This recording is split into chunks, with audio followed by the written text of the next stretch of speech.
Assalamualaikum warahmatullahi wabarakatuh. Masih bersama Hana dan Juno. Kali ini Hana dan Juno ajak teman-teman melewati tempat yang mistis dan banyak cerita menyeramkan di Balikpapan. Nama daerahnya Gunung Dab. Lanjut ke cerita misterinya. Di Gunung Dabs terkenal dengan hantu Suster Maria. Suster Maria adalah legenda urban seorang perawat hantu di kawasan Gunung Dub. Tentu sudah tidak asing lagi bagi masyarakat Balikpapan.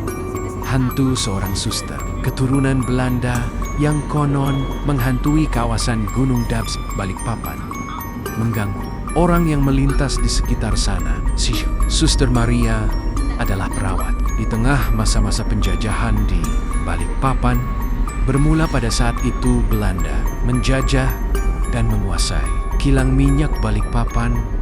Tiba-tiba tentara Jepang mencoba merebut kilang minyak Balikpapan dari tangan Belanda. SOT, peralihan kekuasaan dari Belanda ke Jepang sudah terjadi berbagai tempat di Indonesia. Saat pertama kali singgah di Balikpapan melewati Tarakan, Jepang lebih dulu mengirim surat kepada pihak Belanda untuk tidak membakar kilang minyak.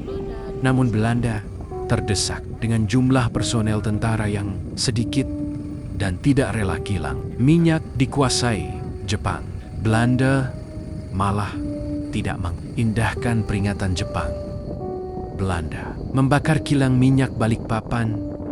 Jepang marah, mulai merangsek masuk, menyerang tentara Belanda.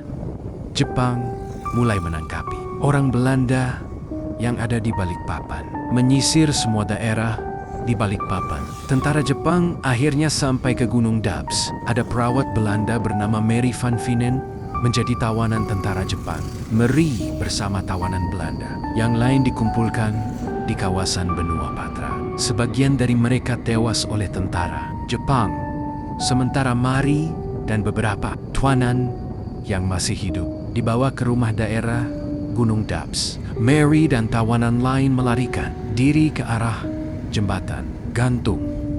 Tetapi semua sia-sia. Tentara Jepang dengan sigap menghalau pelarian Mary dan tawanan lain. Dengan keji, tentara Jepang menghabisi Mary, keluarga, dan tawanan lain. Tempat yang dikenal jembatan gantung di kawasan Gunung Dab. Hari ini, setelah sejarah kisah masa lalu yang kelam dari kejadian itu, rumah di mana orang-orang Belanda itu ditawan, termasuk Mary si perawat. Rumah itu dikenal sebagai rumah pembantaian, dan jembatan gantung tempat Mary van Vinen berakhir hidupnya menjadi salah satu tempat yang angker. Sejak kematiannya, hantu Mary atau Suster Maria kerap muncul di tempat itu, seolah dia tidak menerima kematiannya yang tragis. Dari berbagai sumber berita, ada pengalaman pengguna jalan kawasan Gunung Dabs yang melihat perempuan berpakaian suster tiba-tiba menampakkan diri di pinggir jalan. Maka hantu Suster Maria akan menampakkan diri. Hantu Suster Maria hingga kini menjadi legenda urban di masyarakat Balikpapan. Terlepas dari itu semua, teman mau percaya atau tidak, semua kembali ke teman-teman. Sekian cerita mistis kawasan Gunung Dabs Balikpapan. Kurang lebihnya Hana dan Juno minta maaf. Wassalamualaikum warahmatullahi wabarakatuh.